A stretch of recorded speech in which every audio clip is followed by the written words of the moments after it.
नमस्कार और स्वागत है आपका मेरे एक और नए वीडियो में। तो आज हम जिस जगह को एक्सप्लोर करने आए हैं वो जगह है कुतुब मीनार।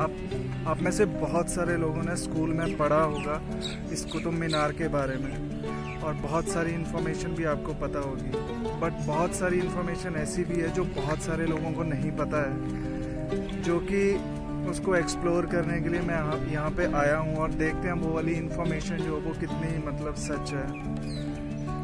तो चलिए इस जगह को देखते हैं और एक्सप्लोर करते हैं और जानते हैं बहुत सारी ऐसी चीज़ों के बारे में जिनके बारे में हम शायद से ही अवेयर होंगे उस वाली इन्फॉर्मेशन से। तो चलो बढ़ते हैं वीडियो में।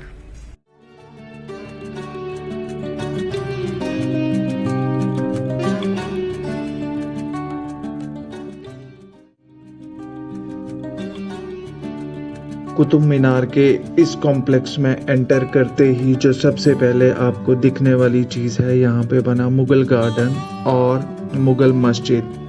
18वीं और 19वीं शताब्दी में बना ये गार्डन और मस्जिद उस समय पर मुग़लों की नमाज का सबसे प्रमुख स्थानों में से एक था।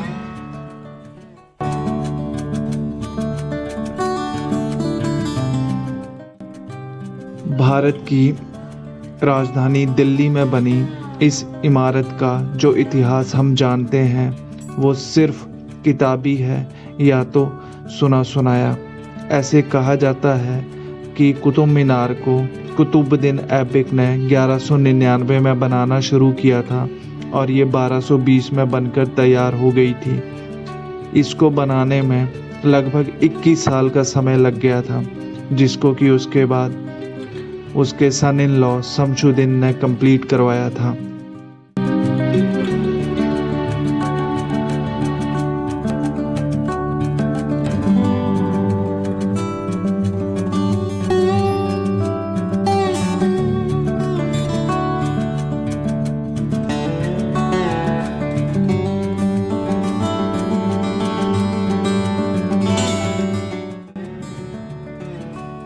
अब आप ये सोच रहे होंगे कि इस मीनार का नाम कुतुब ही क्यों।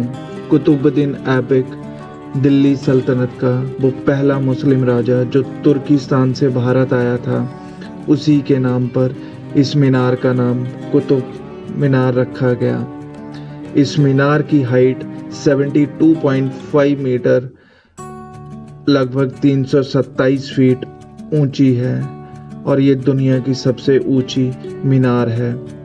इस मीनार को विक्ट्री टावर भी कहा जाता है। विक्ट्री टावर इसलिए कहा जाता है कि जब ये विदेशी घुसपैठियों ने दिल्ली पे अटैक करके दिल्ली के आखिरी हिंदू राजा पृथ्वीराज चौहान को हरा दिया, तब उन्होंने इस टावर को बनवाया, ये बताने के लिए कि दिल्ली पर अब हमारी हुकूमत है।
और ये है अलाई दरवाज़ा। इस अलाई दरवाजे को 1311 ईस्वी में दिल्ली के दूसरे खिलजी सुल्तान अलाउद्दीन खिलजी ने बनवाया था।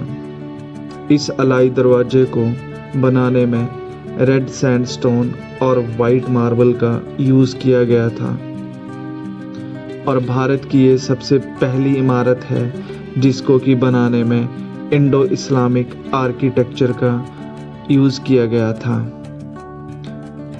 इस दरवाजे पर लिखे नस्ल लिपि में शिलालेख ये बताते हैं कि तुर्क के वो कारीगर कितने गुणवान थे।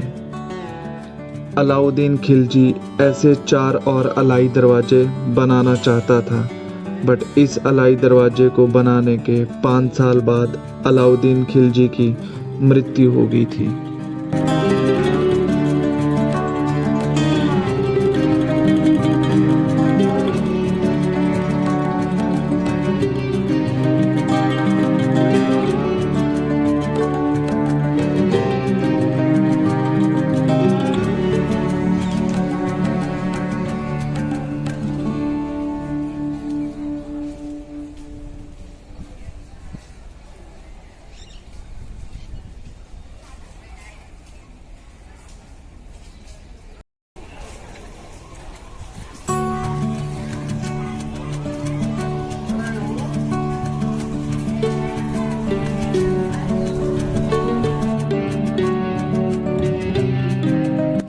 और ये मकबरा है इमाम मोहम्मद अली का, जो कि तुर्किस्तान के मूल निवासी थे और वो सिकंदर लोदी के शासनकाल में कुब्बत इस्लाम मस्जिद के कुछ इम्पॉर्टेंट काम से भारत आए थे। ऐसे कहा जाता है कि 1537 और 38 ईस्वी में उसने ये मकबरा खुद के लिए बनवाया था और उसके 1 साल बाद ही उसकी मौत हो गई थी।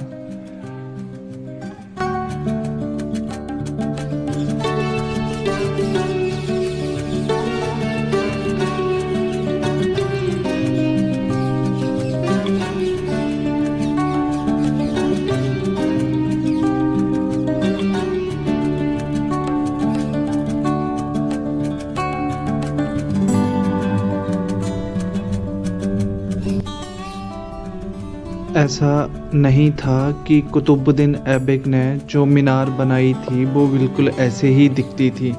दरअसल पहले कुतुबुद्दीन ऐबक, फिर उसका बेटा, फिर उसका दामाद और फिर आया अलाउद्दीन खिलजी और फिर उसके बाद फिरोज शाह तुगलक आया, फिर मुगल्स और फिर लास्ट में ब्रिटिशर्स आए। इन सब ने दिल्ली पर राज किया और सब ने अपने अपने हिसाब से मॉडिफिकेशन भी करवाया।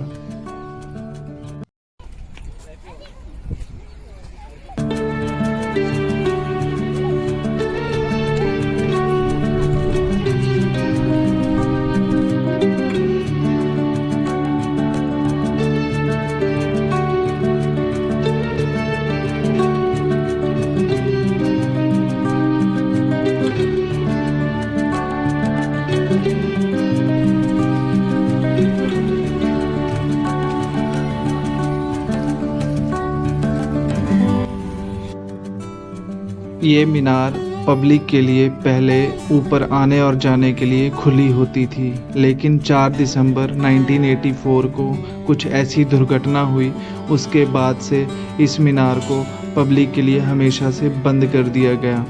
दरअसल ऐसे कहा जाता है कि उस दिन लगभग 400 लोग इस मीनार के अंदर थे और अचानक से लाइट चले जाने के बाद लोगों के बीच में अफरा तफरी मच गई। उसके बाद से हमेशा के लिए इस मीनार को पब्लिक के लिए बंद कर दिया गया।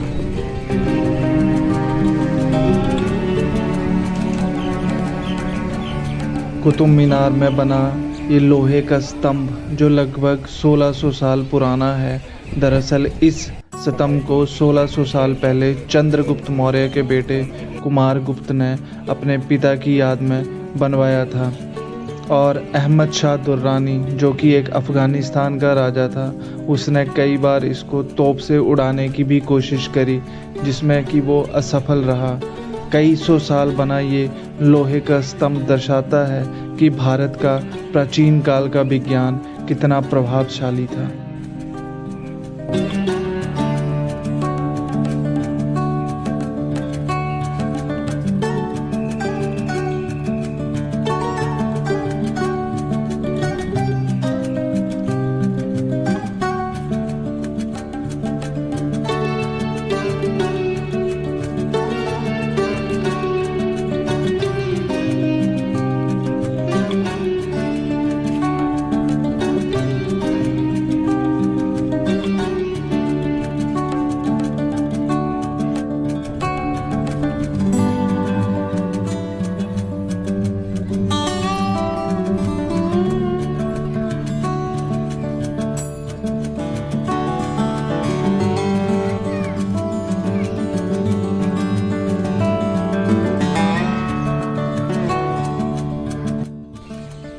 इसे देखते हुए आपको ऐसा नहीं लग रहा कि मैं किसी हिंदू मंदिर में हूँ? जी हाँ, कुछ हिस्टोरियन और इतिहास के अन्य जानकारों का भी कुछ ऐसा ही मानना है।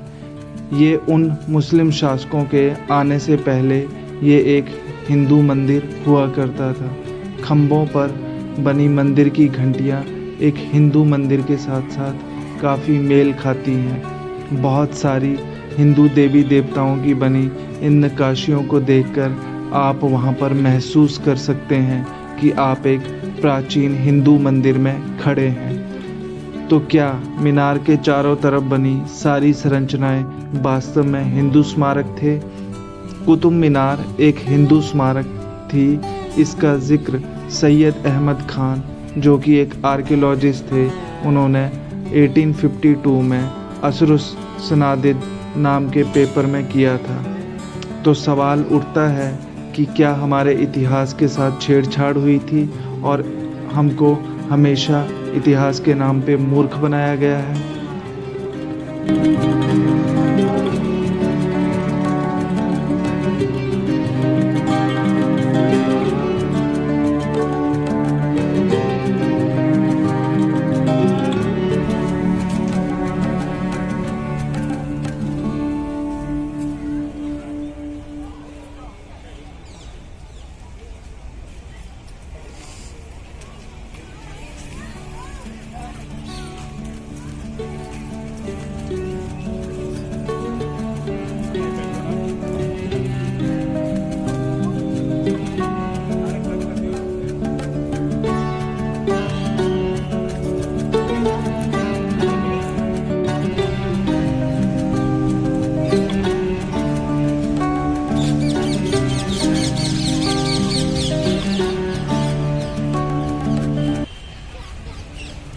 कुतुब कॉम्प्लेक्स में ये अगली इमारत है इलाई मीनार। 1311 में इस इमारत को अलाउद्दीन खिलजी के निर्देश से इस मीनार को बनाना शुरू किया गया था। कारीगरी के इस अद्भुत नमूने को बनाने का जो मेन मकसद था, कुतुब मीनार से ऊंची मीनार बनाना। मलिक गफूर, जो कि अलाउद्दीन खिलजी का सेनापति था, उसने कारीगर जुटाना शुरू किए। कारीगर जो इकट्ठा हुए वो सब लड़ाके थे, कारीगर नहीं थे। तो उन्होंने नकल करना शुरू किया और बनाया ऐसा अद्भुत नमूना। वो कहते हैं ना कि नकल करने के लिए अकल चाहिए, तो ये उन्हीं की अकल का एक नमूना है।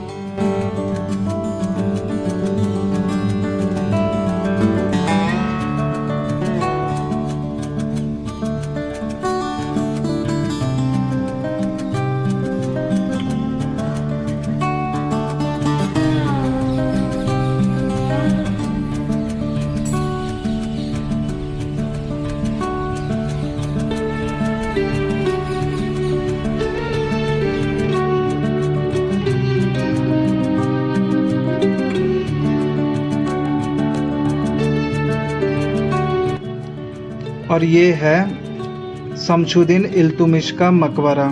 शमशुद्दीन इल्तुमिश, जो कि कुतुबुद्दीन ऐबक का उत्तराधिकारी और दामाद था, शमशुद्दीन ने स्वयं ही इस मकबरे को 1235 में बनाना शुरू किया था।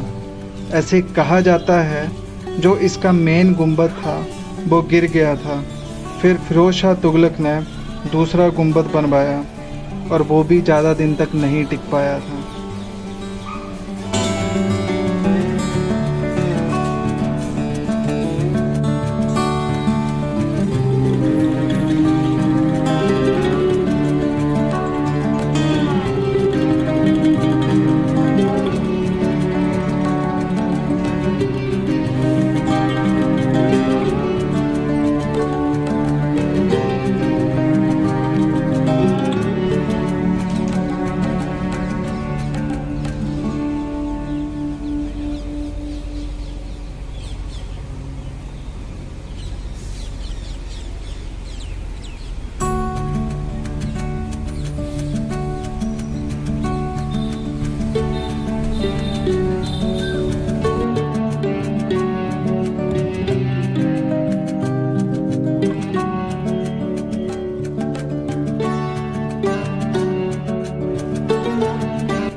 और ये कमरा जो एक समय पर इस्लामिक मदरसा हुआ करता था, जिसको कि अलाउद्दीन खिलजी ने इस्लामिक शिक्षा को बढ़ावा देने के लिए वहाँ के मुस्लिम बच्चों के लिए बनवाया था।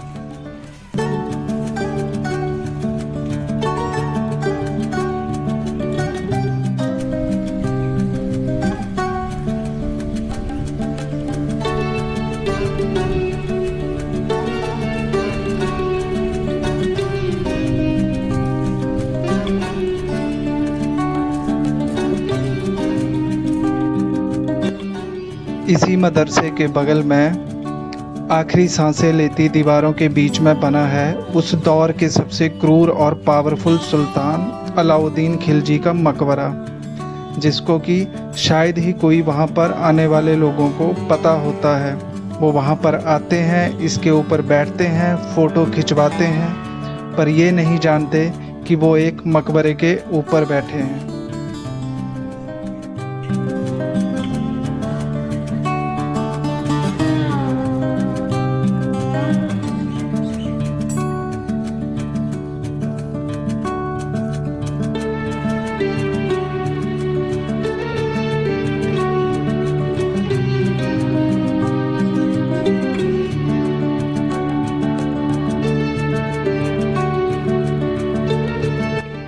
हमारी लाइफ हमेशा से उस बैटलफील्ड की तरह है जहाँ पे तुम हारोगे भी और तुम जीतोगे भी, बस तुम कोशिश करते रहो आगे बढ़ने की। मायने ये नहीं रखता कि कौन तुमसे आगे है और कौन तुमसे पीछे, मायने रखता है तो बस ये कि तुम अपनी लाइफ को जीते कैसे हो। और वैसे भी आजकल की भाग दौड़ में लाइफ इतनी फास्ट हो गई है कि टाइम बहुत ही लिमिटेड है कि नहीं? तो ठहरिए दोस्त और सांस लीजिए और महसूस करिए कि ज़िंदा हो आप।